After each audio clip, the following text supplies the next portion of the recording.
Hello, hello, and welcome for those of you coming in and joining. So thankful for you joining us today. This is going to be such a fun hour.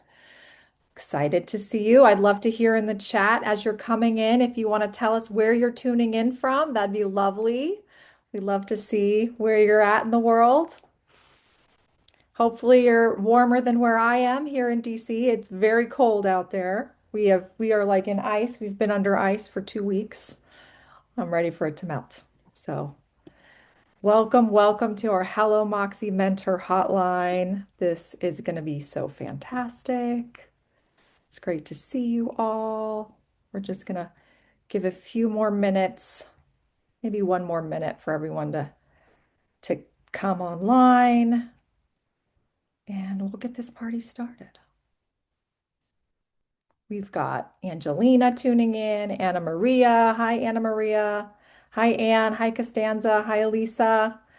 Elizabeta, Leslie, Nori, Paulina, Portia, Olawadara. That's a beautiful name. Sandra, Silja, Victoria. It's so great to see you all. Thanks for joining us today. All right, let's get this party started. Welcome. Welcome to Hello Moxie's Mentor Hotline. This is your place to get confidential, anonymous mentorship advice from these amazing senior women in tech I have joining me today on this panel. And the way this is going to work is I know you have questions. You've got lots of burning questions that you've been wanting to ask, maybe that you don't feel comfortable asking your manager or LinkedIn or even ChatGPT, and you want to get real unfiltered advice from women who've actually been there and experienced it. So we want to hear all your questions. And so what you're going to do is drop your questions in the Q&A box. And as you drop them in there, we're going to field them in the order that they are received.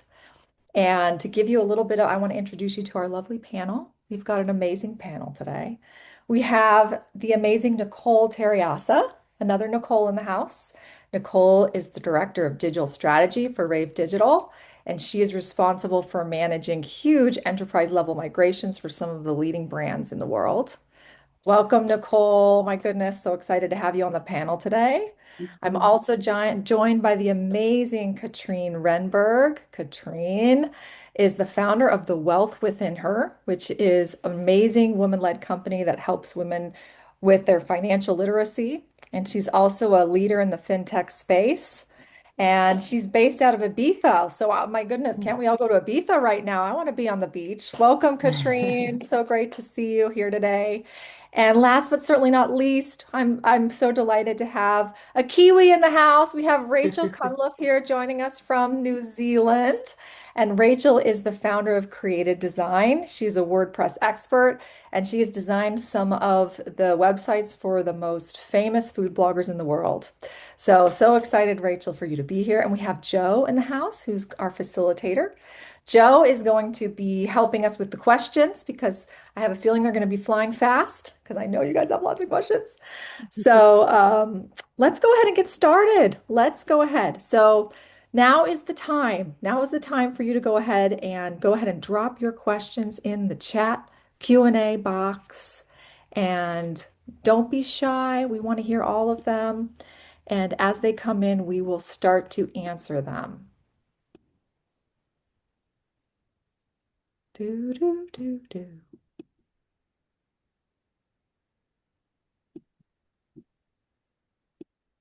Oh man, no questions?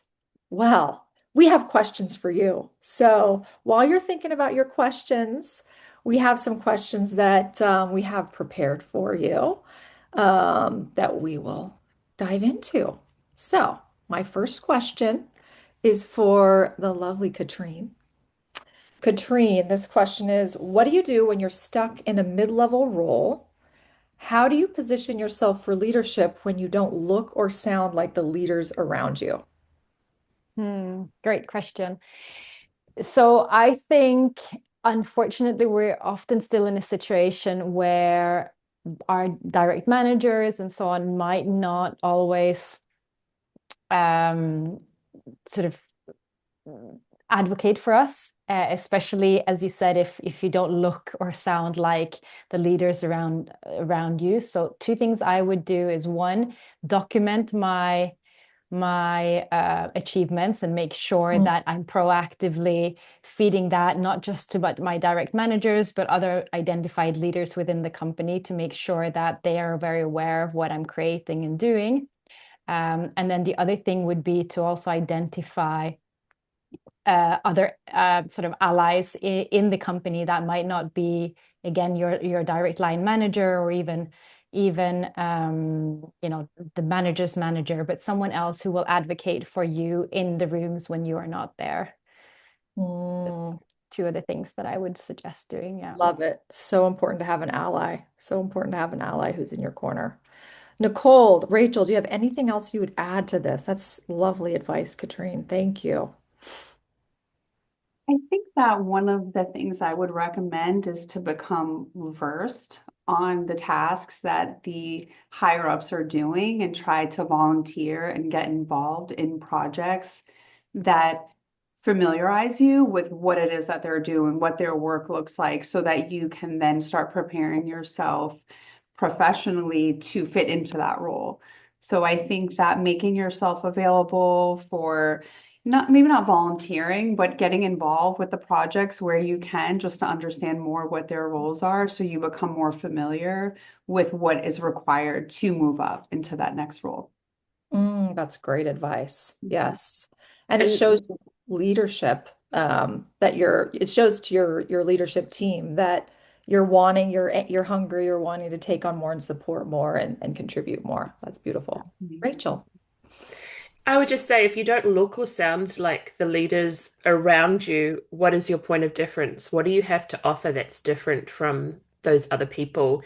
And it Mm, could be that's a gap that's needed in that leadership team, whether you're coming from a very different background or a very different skill set, or just the way that you approach and deal with people is a real asset to the company. So see those points of differences potentially as creating a new role for you or adding to the diversity and the leadership in that company. mm, so good. And it's so important to get clarity on what your strengths are. Like I think sometimes as women, we don't know. And so really trying to take the time to understand and there's really great assessments. We love the Clifton Strengths Finder assessment. We use that at Hello Moxie in our cohort. And as the women take this assessment, they really identify what their core strengths are, which are innate. You can't really change them. And so that awareness of understanding what your strengths are can help you have the confidence to know which areas you should lean into. So I think Mm. that's really great advice, Rachel, is really, and let's be honest, when you're really good at something, you like to do it, you want to do it, and you're good at it. So why not spend more time doing the things you love, right? You're Right. going to do a better job at it. So really solid. Wonderful. Thank you so much. Well, we've got more questions coming up. We have a question from Mina. Mina? Yilakama. Mina, I love your name. I hope I'm saying it right.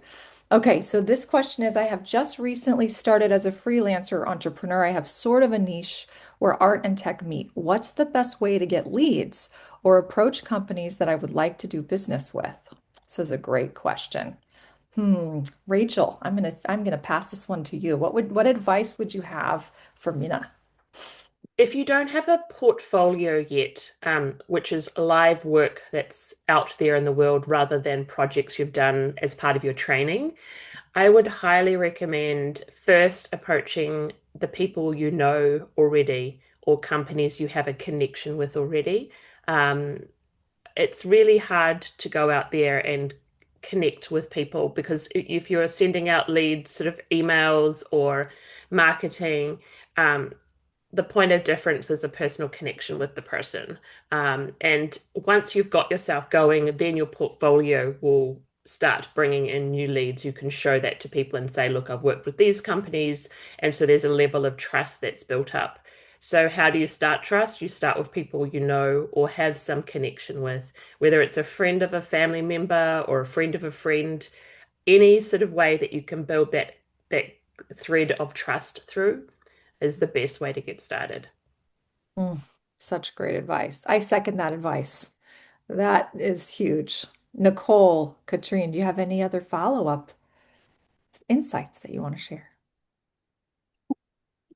Almost kind of the same feedback as before, but to Rachel's point, you're going to have to build that trust with people who already trust you and then leverage word of mouth. And really, a lot of that might fall into volunteering yourself for projects and putting yourself on the line a little bit financially, where maybe you're not getting those billable hours at the onset of a relationship or working with someone but the idea is to get that portfolio item and to get that live item, and maybe not necessarily the revenue for the project, but the backlink or URL or accolade, whatever it is, to start building that trust. So I think it comes back to just making yourself available for opportunities, because opportunities are always around us. It's just, are we closed off to them? Are we approaching it with an expectation of what we get in return? Or are we approaching with, what am I going to give to this situation? And then by proxy, you get in return. That's such great advice. What can I give to this situation? Like, how can I make it a win for the other person? That's Mhm. amazing. Thank you, Nicole. Amazing. Man, we're starting to get more questions. They're flying. They're flying in.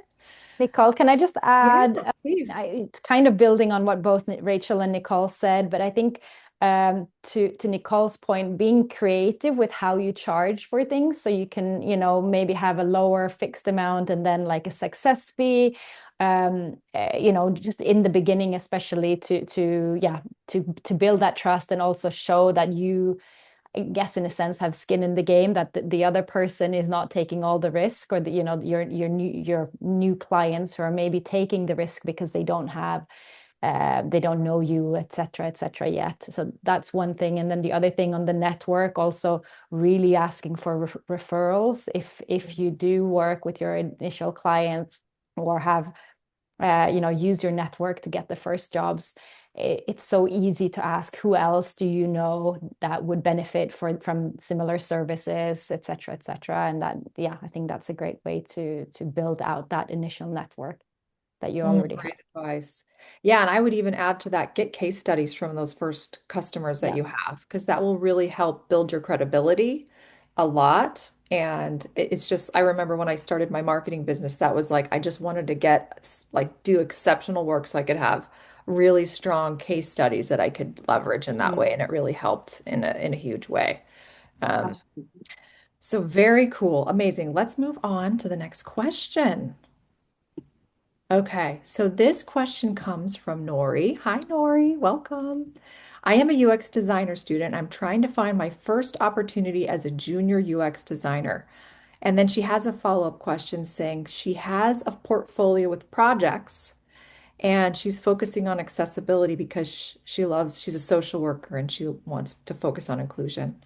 And some of the feedback she's gotten from interviews is that she doesn't have enough experience.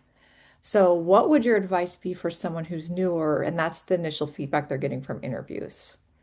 Katrine, what do you think? Yeah, I think it builds on the previous question. So doing what you can to get those first experiences, even if it is potentially, charging less than what you would charge later on, really finding ways through introductions, through your networks, through associations. I mean, maybe you've done something else in the space, which just to get your foot in, because experience early on in your career is so much more valuable. Of course, you have to have enough money to put food on the table, but the experience early on will really open so many different doors. So yeah, so being quite creative with that, and again, yeah, network, even if it's parents of your friends, whatever. Don't be shy to use that network, and also don't be shy to offer what you have, to people yeah, in your network. Mm, um yeah, yeah. those would be my.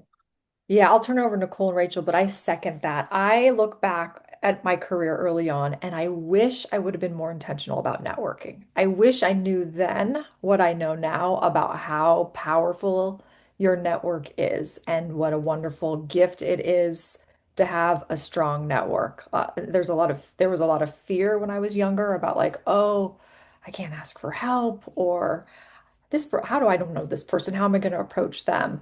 And it's amazing when you actually do start to ask for help. Honestly, like people show up for you because they want to help. People really when someone asks me for help, I'm like, oh, like people want to be helpful.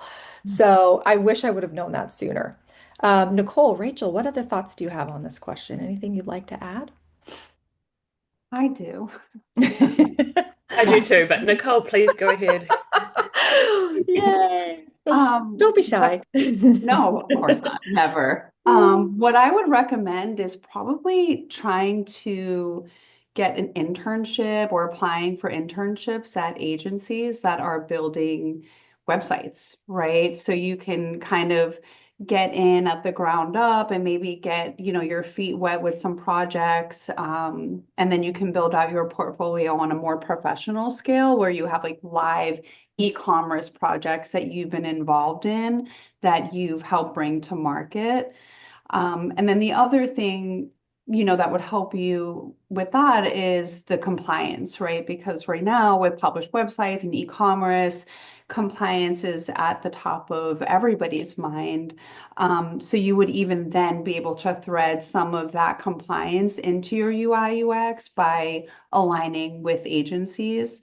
And I would recommend looking more at like Magento versus Shopify because Shopify is all templatized and there's not going to be a lot of opportunity for you to really grow as a UX designer within that space. Whereas within open source space, there's so many agencies, so many projects. And yeah, I would just recommend starting with that, just getting your resume out, sending it to HR, trying to connect with agencies at different conferences if you're attending, and just really getting in somewhere as an intern and then build up from there. Such great advice, Nicole. I Yeah. love it. Yes, I second getting to events.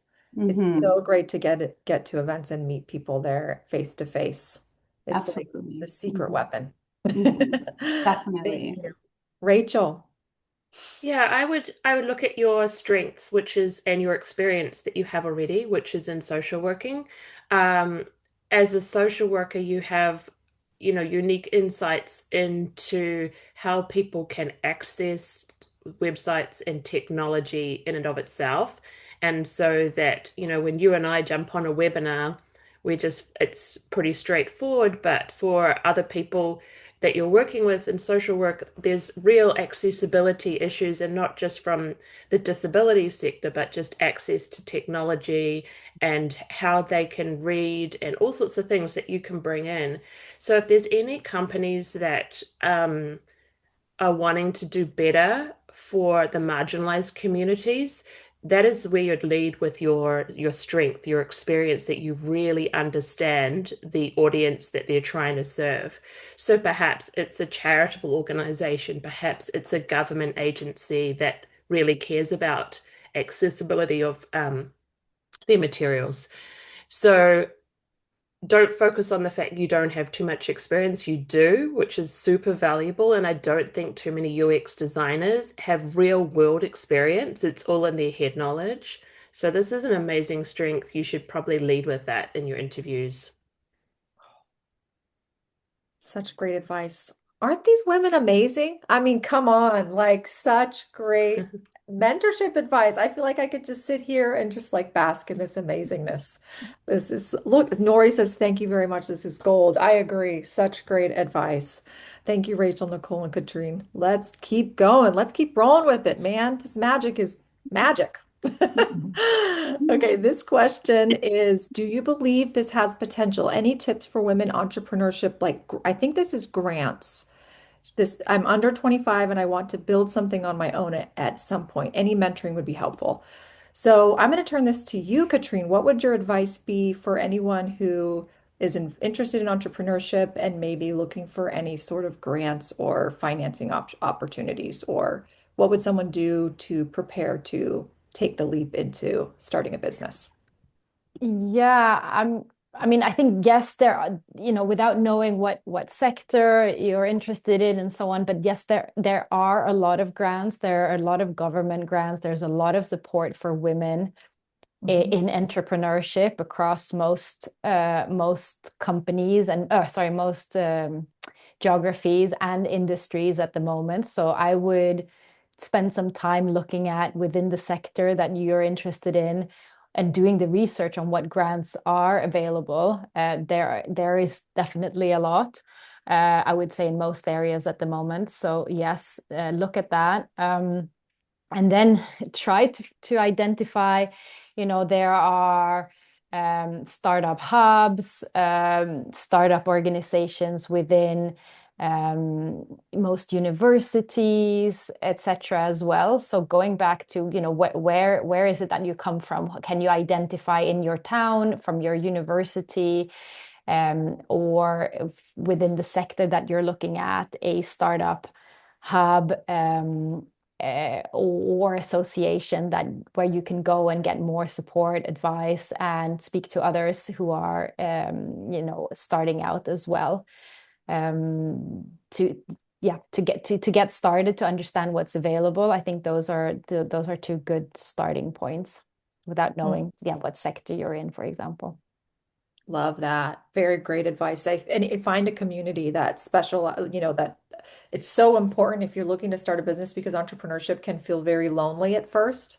And so, it's so great to find a community of people that are in it with you that you can learn from and leverage, and develop your skills. Nicole, Rachel, do you guys have any other thoughts on that?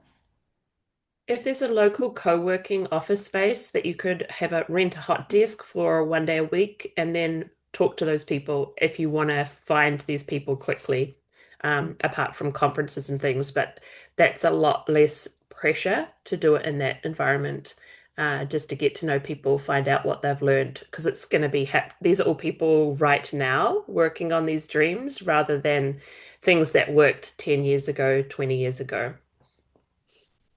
So practical. Very good.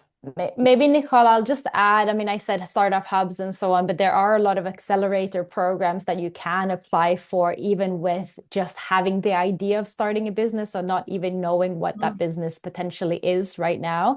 And those are also, I mean, they give you a lot of support in identifying what is the business that you actually want to go into, sort of validating the business idea, even finding potential co-founders, etc. So looking for, yeah, accelerator programs that usually run, somewhere around 3 to 6 months. Yeah, is also a That's similar, yeah, fantastic. I idea. would just want to add that I think this is a very broad question. Mhm. And I think it requires some honing. Like, what do you want to do? What do you want to sell? Who are you? What do you like? Where do you resonate? And then once you define all of those things, then you can start shaping what kind of business you want. Like, are you into yoga? Are you into instruments? Are you into bath oils? Like, where is it that you reside as a person? Because where you reside is where you'll be most successful. Mm. If you are a tree hugging person, you're not going to want to start selling medical supplies because you want to be an entrepreneur, right? You're going to want to be within the communities that resonate with you. So I think you need to become a little more clear in terms of where do you want to spend the majority of your time, in terms of the people you're surrounding yourself with, the product mix you're involved with. And then from there, obviously, you can then start looking at grants and platforms and vendors and all of that. But I think this requires just a little bit more soul searching and a little more clarity before anyone could give you like a good direction to move into.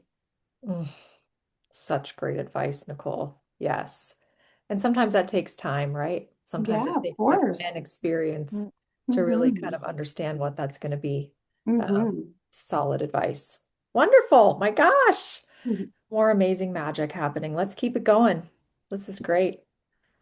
Our next question is, I work in a small cybersecurity startup. I'm working mostly in the operational financial side, and I'm totally new in this industry. My coworkers are usually very busy, and I really want to learn more about the entire business, but I don't know how to without reaching out to them. I tried to Google Ask AI, but sometimes it feels very niche, and that only experience gets you the knowledge. Oh, this is such a fantastic question. Nicole, I'm going to pass this one on to you, my friend.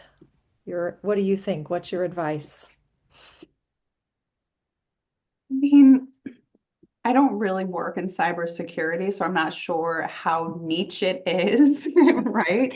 I imagine it to be so, but I mean, what is it that you're trying to learn? So what are the questions, what are the things that you're needing knowledge on that you can't get from Google or AI that you need from the people around you, right? Like identify what those areas are that you want to learn about. And if they're not within your workspace, well, they're definitely going to be on LinkedIn, right? So I would recommend starting to follow thought leaders within your cybersecurity space, whether they're on X, whether they have blogs, or even if it's just LinkedIn, right? And just start following those thought leaders. And that in and of itself is going to start immersing you within that sector of business. And then you can come to conversations while you're in your workplace more knowledgeable and then just integrate into conversations through experience and the knowledge that you're bringing. Mm, great advice. Love it. Yeah, and I would say if you go on LinkedIn, their search capability allows you can search by cybersecurity and it'll pull up a list of all Idle and people yeah. that have those titles, and you'll very clearly be able to just start following them and seeing what they're posting and starting to go down that rabbit hole of that whole community that you start to build and starting to comment and build relationships and all of that will help you. And Google Alerts would be another thing. You can set up Google Alerts, with all of the keywords around cybersecurity or whatever, segment of cybersecurity you're wanting to learn more about. If you can set up all of these Google Alerts and get it right in your inbox whenever breaking news or anything new is being talked about within that, you know, microcosmic area. I'm not sure what I would call it, but again, I'm not cybersecurity, but that's where I would start if it was anything that I was interested in, is to look to the people in the space that are the thought leaders, that are, amassing followers and do, prove to be thought leaders within that space. Mm, fantastic, Nicole. Thank you. You're welcome. Rachel and Katrine, do you guys have anything you'd like to add? If you can, jot down your questions when they come to you. So in the moment, everyone could be very, very busy. Jot them all down and then reach out to somebody who is a coworker or somebody in the startup who you think you could go and sit down and have a chat with and say, do you have 30 minutes sometime when you're not busy that I could just ask you a few questions and I'd love to hear what you've learned about this, just so that I can do my job better. That way you're addressing them when they're not in that stressed time. I think that can work really well. Or say, hey, can I buy you a coffee during our break and just ask you few questions that have been bugging me about the industry. And I'm sure you'll know all these answers and then I can stop wondering. Um, yeah, that would be my advice to do it. Yeah, I think that's great. And that's leadership. I mean, personally, I would, if someone came to me in the company and came to me and said, I have this question, when would be a good, I would be so, it shows that they care, shows that you care and that you want to learn rather than holding it into yourself and feeling like I can't share it. But it's leadership to be able to do that in a respectful way, like Rachel mentioned. Great. And Katrine? and I think, I mean, we talked quite a lot about LinkedIn following and identifying who are thought leaders. But if you can also just write an article about yourself as new in the cybersecurity, or a post about being new in the cybersecurity space, and reaching out on LinkedIn and saying, how would you answer this? These are questions that are coming up for me. And I'm sure that there will be some people probably wanting to answer those questions over LinkedIn as well, if you post it, in the right way. Similarly to asking those questions within your own company. Because yes, it does show initiative, it shows leadership, it shows that you're interested in the space that you're in, and you can create great contacts and grow your network on LinkedIn that way as well. I Yes, love that's that. Hmm. such great advice. And people, there's a book called Getting Naked, which is all about how people love and respond to people when they're vulnerable. And so I love that advice, Katrine, because you're basically saying, I don't know, I need help. And that's a very vulnerable place to be. Mm, But mm. people respond to that. They want to help. And so you're going to attract people who see that, they see that you care and they're going to want to help you. So Yeah. great advice. Especially because LinkedIn, I mean, it can be so polished now, and everyone has these polished, finished answers. And so, if you actually position yourself as well, I don't know everything, but I'm keen to learn. Yeah, it's a refreshing differentiator as well. So refreshing. I love it. So good, you guys. Where were you 10, 15 years ago when I needed you? This is amazing. All right, let's go ahead and move on to the next question. This is so great. And thank you out there. These are fantastic questions. This is so great. Okay. I previously reported to our head of product engineering, who has since left the company. He was both my mentor and a strong advocate for my growth. After his departure, I began reporting directly to the CEO, and for the past 8 months, I have been functionally leading my team in a lead role. The team is happy with my leadership and performance, but I feel there is a mismatch between my current title and my actual responsibilities. I've asked the CEO what would be required to progress to a director title. However, he tends to prefer hands-on engineering work over people leadership. So there has been limited guidance on advocacy on this path. This is a fantastic question. I am going to pass this question to Katrine. Katrine, what's your advice on this question? Yes. I mean, definitely great that you've already reached out and asked, because I think generally asking and documenting what it is that you agree on is the path forward. If he's not very clear on it, I would say start by going back to him and saying, this is important to me. This is what I've done. I would like to agree on what is required to get there so that I can, focus my work and make sure that I am delivering on your expectations. And if he still isn't clear, perhaps turning it around and coming up with your own suggestions, and presenting those to him, saying that if I achieve these, I believe this is what I need to achieve to get to this role. Do you agree? And getting that down in writing so that you have an agreement in writing on where you need to go, and then making sure that you document and update him on that. Because I mean, a few different things I think tend to happen. One is general work, everyone gets busy, and it kind of gets forgotten or sidelined. So having it documented is, and ideally also with a timeline so you can follow up, um, is important. Yeah, I mean, I would start there. You are leading already.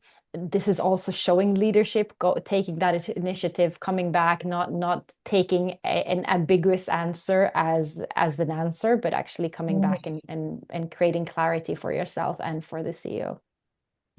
Such great advice. I love it. Documentation. So good. Yeah. Nicole, Rachel, do you guys have any other follow-up thoughts on this? The word that stood out is I feel there is a mismatch. Um, so you need to document it, as Katrine said.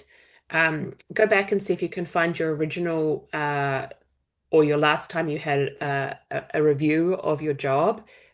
List out all those things, and another column list out all the things you're actually doing now.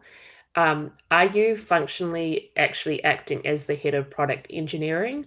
Is there anything that the previous head of product engineering did that you are not doing? Then work to do those things, because it seems like someone has left a role and there's been no new head of product engineering from what you've said. If that's the case, you can make the case with the documents, like Katrine was saying, those two columns. This is what my current title actually says, but this is everything I'm doing, which is functionally the same as head of product engineering.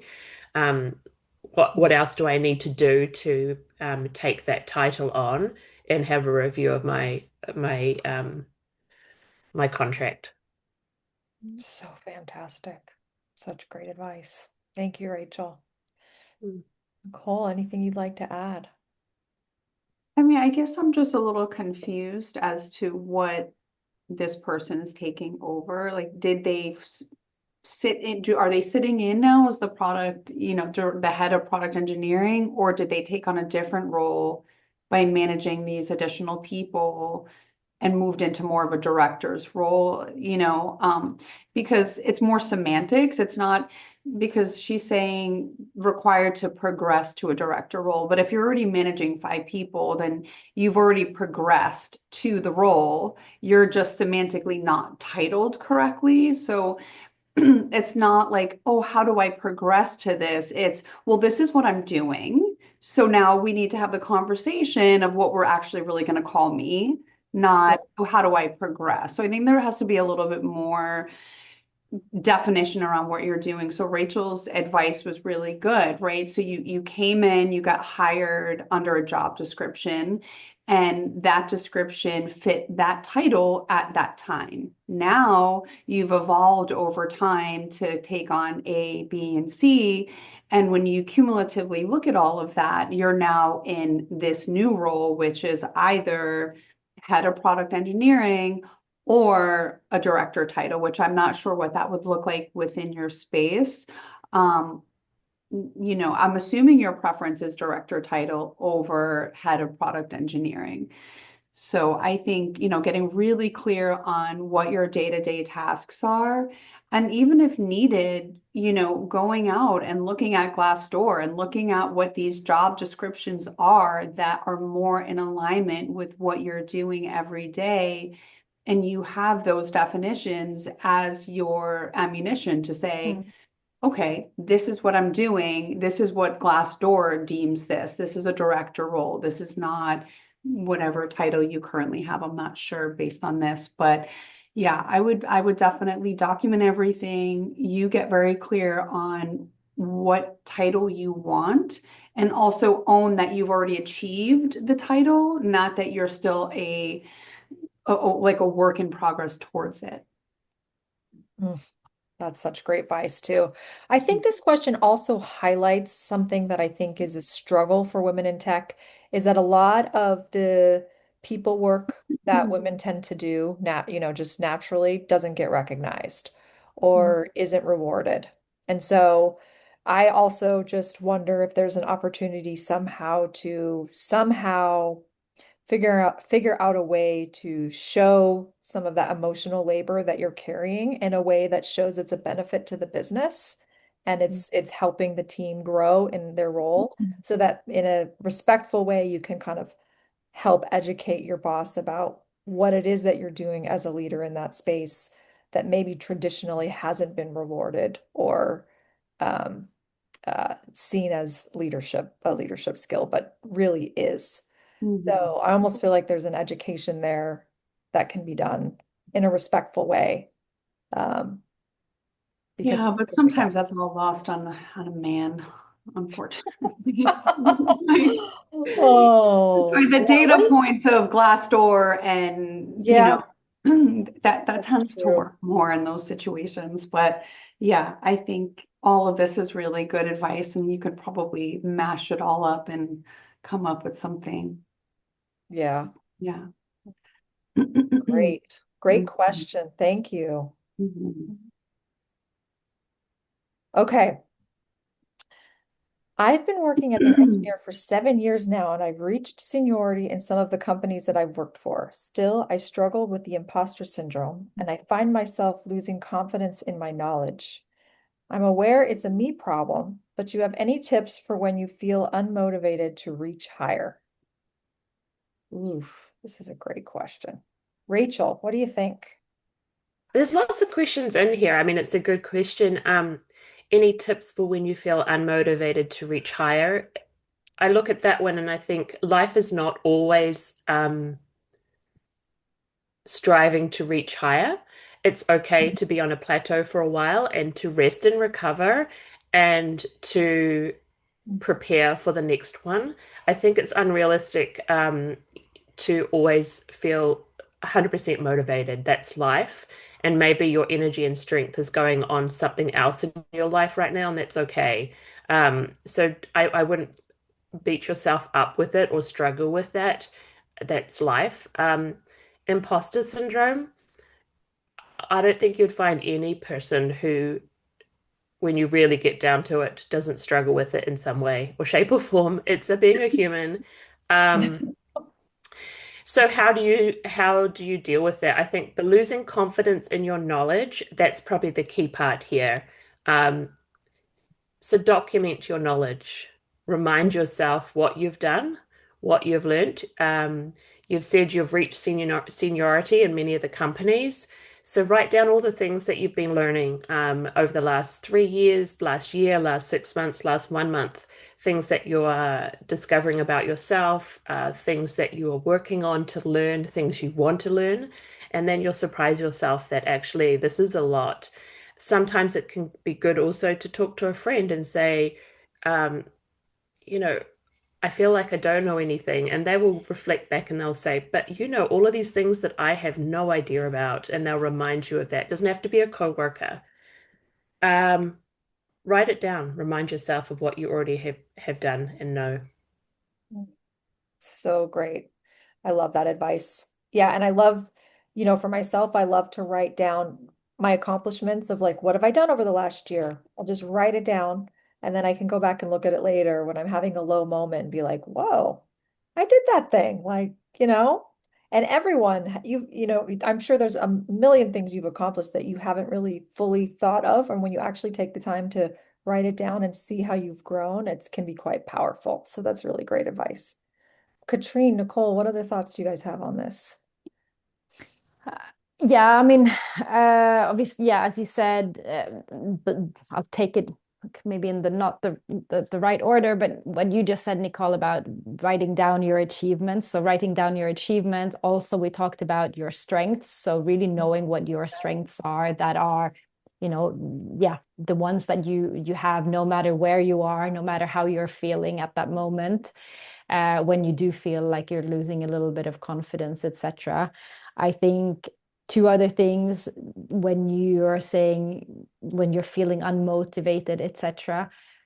Define what success means for yourself, not the external definition, not what your industry or your company or whoever else is defining as success, but what does it really mean for you? And as Rachel said, that might be a balance of your career and your personal life. It might be, other things, and being aware of that will also, so I think, give you a little bit more, um, will make you feel a little bit calmer in where you are in your career, in your company at the moment, when you really know what that means for yourself. And then the last thing, maybe, we've all been taught, or most of us have been taught, that careers are linear and the only way is up, but they don't always have to be linear. I mean, there's the theory of the spiral career, the expertise career path, etc. So also taking that sort of check in with yourself, if maybe you don't necessarily want to be on a straight upward moving linear career path, and that's also okay. So that goes back to defining success for yourself. What do you want your career to look like for yourself? And that will potentially evolve over time, etc. But at least taking stock of where you are right now, and how those external expectations actually match with what you really want to achieve for yourself, because that will maybe make you feel less stressed, less unmotivated, and struggling with imposter syndrome, because you align more with your own needs and desires and where you want to go. That's such great advice, Katrine. I love that advice too about everyone's career kind of takes a different direction. It doesn't necessarily need to be linear. I think we're taught from a young age that there's like this ladder that that in order to be successful, you have to move up this linear ladder in your career. But many people have it's very common to switch careers. I myself am definitely the spiral where, after a certain amount of time, it's like reinvention mode and it's time to, see where my curiosity is leading me next. So that's Mm. my suggestion is like when you're feeling unmotivated, and I've noticed for myself in my career when I've hit that plateau where I'm starting to feel unmotivated, I lost my curiosity for that thing. And then I start to get curious about what is lighting me up, what is it that I am really curious about, and just taking steps to kind of lean into that a little bit in a, in a way where you're not just like throwing the baby out with the bathwater, but just try other things. Do you have any other hobbies that you're interested in? And just getting curious and letting your curiosity lead you can really help you find what is motivating you. And maybe that might be in a different direction, or maybe it might be in a different area in your same industry, but just, in a different position potentially. So, Mm. anybody else have any other thoughts? And All I right. think we covered it. Awesome. You guys, these are such great questions. I love it. Okay. My manager is a man, and I also know he is not very happy about migrants, and I am one of them. And I suggest some improvements for our company's processes, although he often finds them valuable. He also overreacts, saying something like, "Sure, I will change and wait for your approval." And I feel ashamed, like he has to report to me. I feel like he thinks I want to replace him. I don't know how to react and how to make our interaction better. Wow, this is a very vulnerable and very honest question. Thank you for bringing it. Um, Sheesh, I'm going to open this up to the entire panel. Is there anyone who would like to answer this question first? Mhm. Firstly, this is an awful situation you're in that I think nobody should be in. Unfortunately, it's the reality of workplaces where people are imperfect humans and quite awful sometimes, in the way they treat each other. I think aside from all of that, a lot of it is you can't change his behavior, but you can choose the internal story you're telling yourself when he responds like this. So there's a lot of, I feel like this is what's going on. I think that he's thinking that. You can change the internal story you're telling yourself that I'm trying to improve the company. What he chooses to do with it and how he responds, that's on him. I would not stop suggesting improvements because that is really valuable to the company, and he can obviously see that. Um, and that you can document that, and in your next role you can show all the ways that you suggested that and just see it as um, this is my part and his part is not good. And obviously if there's things that he's doing that are crossing the line in terms of uh, workplace behavior, that's a separate issue, but try to change the story you say in your head Mm. every day when he's doing this. Mm. Yeah, Such great advice, Rachel. Thank you. I would definitely see, yeah, documenting. I mean, if you know he doesn't like you based on your status, that's obviously a hostile work environment, and HR should be made aware immediately.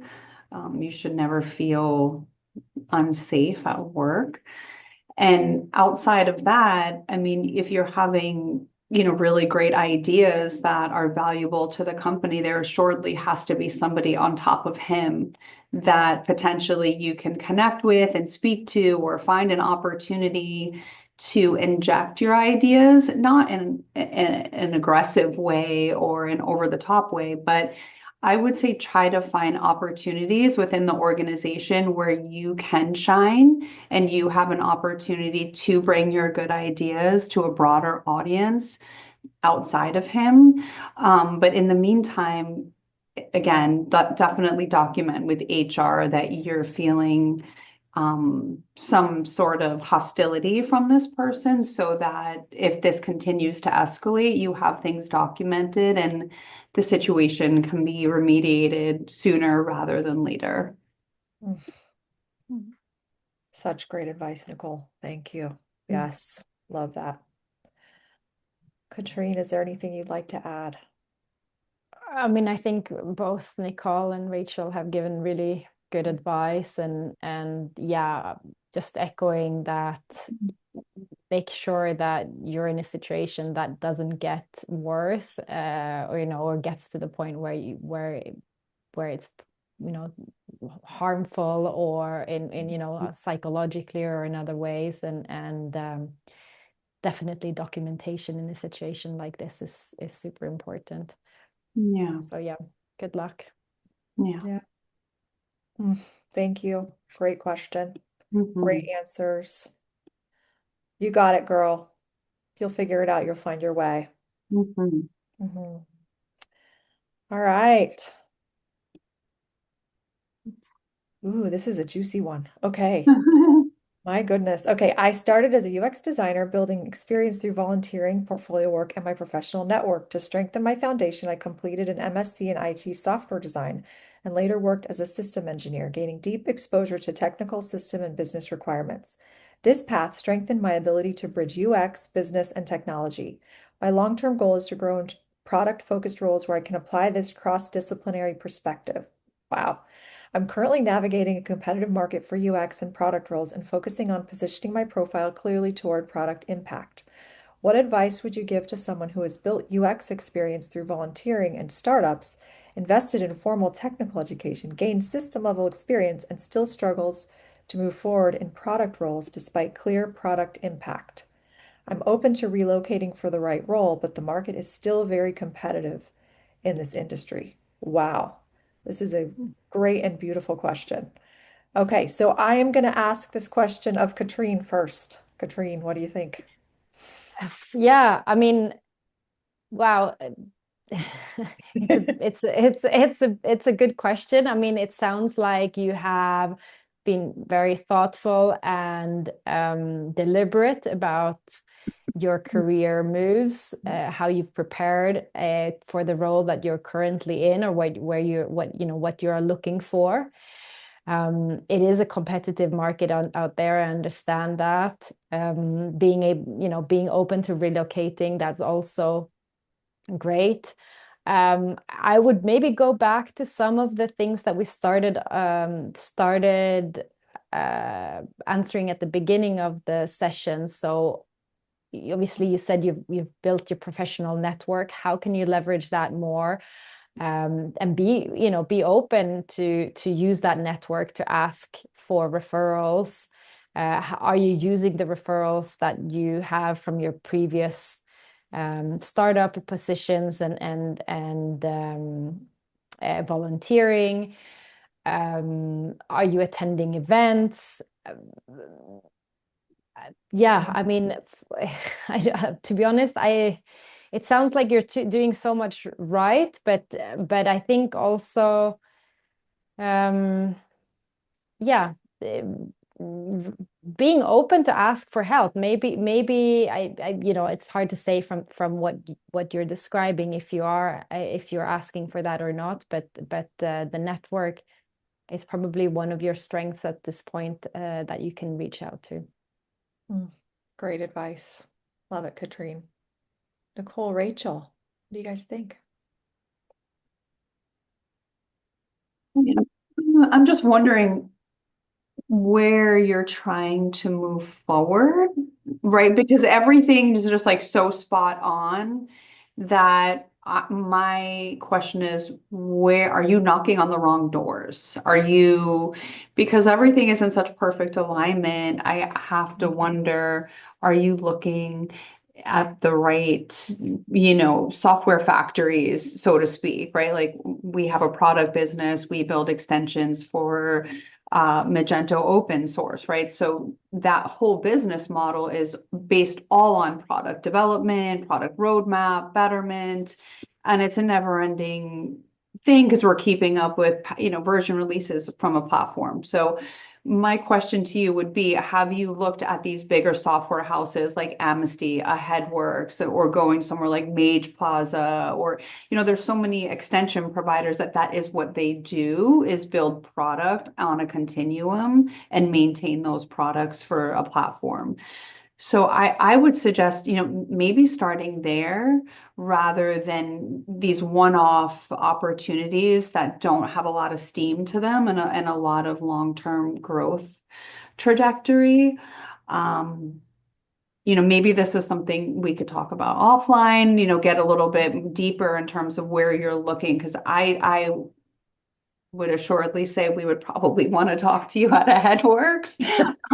So, yeah, but yeah, so I just think sometimes, we have all of the skills and we have something in our mind where we think our skill set and our experience is applicable to this specific thing, when in reality, it's applicable to something much more fitting that we haven't considered potentially. And maybe that's where you're sitting right now, in your career.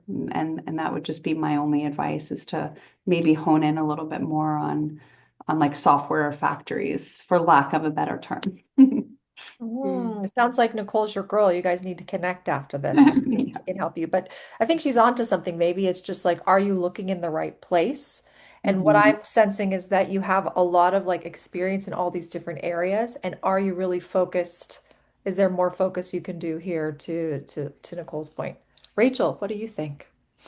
Yeah, I agree very much with what Nicole was saying. And probably the only other thing is if you are interviewing for the right roles and you're not getting them, is there Mhm. something you could work on in the interview process yourself? And there's lots of courses and tips and ways that you can improve that. And obviously, you are doing everything you can to educate yourself to get all the right things. So perhaps this is the last missing piece. If not, like that's great too. It could be just the roles that you're applying for. Mm, such great advice. Love that. Amazing. My gosh, you guys, we have 2 minutes. Okay, we're going to take one more question. We're going to, I think this is our last question. Is it, Joe? Yeah. Oh my goodness, we're getting them all in. Amazing. Okay, this is our last question. And thank you everyone for tuning in. This last question is, I was made redundant recently and I'm looking around for a new role. I'm a marketing manager, mid-level in tech. I've worked in tech startup and scale up for the last 5 years. Any advice on how I can move forward to a leadership role and where to find new opportunities? This feels like the great capstone to everything we've been talking about today about networking and LinkedIn. But I will direct this question to Nicole. Nicole, what would your advice be? Mm. Well, I mean, this is a loaded question a little bit, right? So I'm curious as to what the redundancy is, right? So what is it that you do within your capacity that was redundant? Did somebody replace you? Did a technology replace you? Right? So just a little bit more digging on that. Um, but in terms of, scaling up and moving to leadership, obviously you're going to need more experience, right? So if you're at a mid-level, you're going to at least need to get into another mid-level position and then continue to work your way up. In the meantime, something I always tell people when they're asking me for career advice is, what are you doing on your own time building towards your career and not relying on your corporate business to get you there? Right. So leadership, you can take leadership courses, you can take leadership certifications, you can take project management courses, project management certifications, and all of those things are going to give you an edge not only on your resume, but they're going to give you an edge in your leadership skills when you do have that opportunity to fit yourself into. Um, and then outside of that, I would say, marketing, digital marketing obviously is going to have a lot more steam than brick and mortar marketing, catalog marketing, right? So get more well versed on digital marketing. Use this time to get certifications on Google, get, Google Ads, Google Tag Manager, GA4. How is Tag Manager working with GA4 now? Just become more well versed. And I think that when you then get into the next opportunity and you're really moving towards that larger role, you're going to be well equipped for it if that opportunity arises, rather than waiting for the opportunity to come to you. Such great advice. Invest in yourself. Invest in Mhm. yourself. and it Hmm. will definitely pay off for you and you'll be able to find your way forward that way. Rachel, Katrine, do you guys have any other um, thoughts? I mean, I think, yeah, what you both said, Nick or Nicole, about not separating completely. I mean, we talk about work-life balance and keeping work and life separate, but in this case, um, yes, what can you do outside of work to develop your skills further? What else are you already doing that you can kind of bridge over and see what you are developing that is not necessarily taking a course specifically for this, but how else what other skills do you have or are you developing that you can present when you're looking for these new roles that will also differentiate you in those job interview situations. Hmm. So I think those are important. Being aware of sort of your holistic um, uh, yeah personality or persona when you're in job interviews and not feeling that because you're currently out of work everything stops and so yes you can use what you're doing and also complement that with specific further development courses etc that are aligned with where you want to go. Mm, such great advice. And like there's such beauty and there's so much power in the pause too. Like obviously nobody wants to be made redundant and change is never fun for anyone. But if you Yeah. can really like just embrace the uncertainty of it and find some purpose in the pause and what that could bring for Mm, you to be able to like take time for yourself, do some self-exploration, get curious. It'll just really help invest in yourself, as Nicole was mentioning with courses. It'll really help prepare you for that next step. And you'll be able to move into that next step with much more confidence, rejuvenation, clarity on what it is that you need to be doing next. Yeah, And and you're so, accomplishing in the downtime as well. So yeah. it's a good confidence boost as well Mhm. to be achieving something when you're in the pause.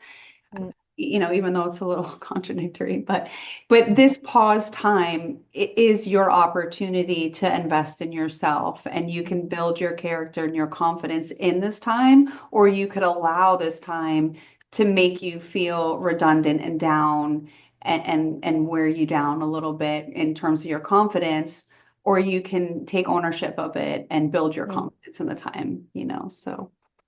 Yes, so good. Oh, I love it. I love that we're ending with taking ownership and building mm, confidence. That's such a powerful way to end our session today, to like recognize that, Mhm. we all have the agency and the power within ourselves to, lead and move confidently into that next step that's right for us. And that's where you're really going to find where you're going to thrive. So really wonderful. Oh my gosh, aren't these women amazing?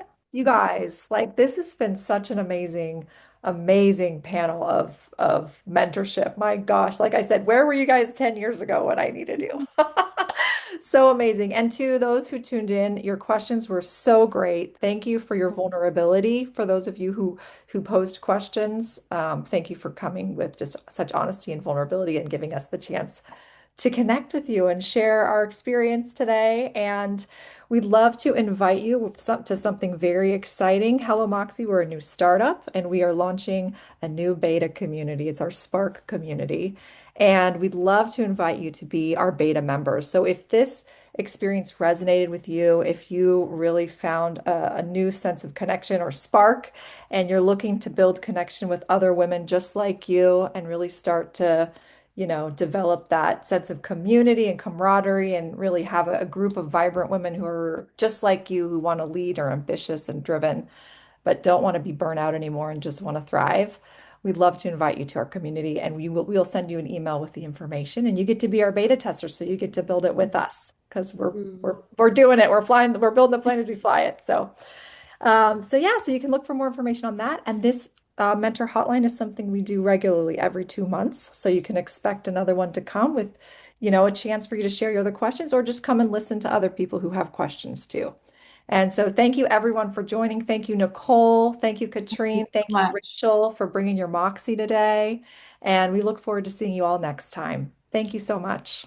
Bye. Take care. Thank you. Bye.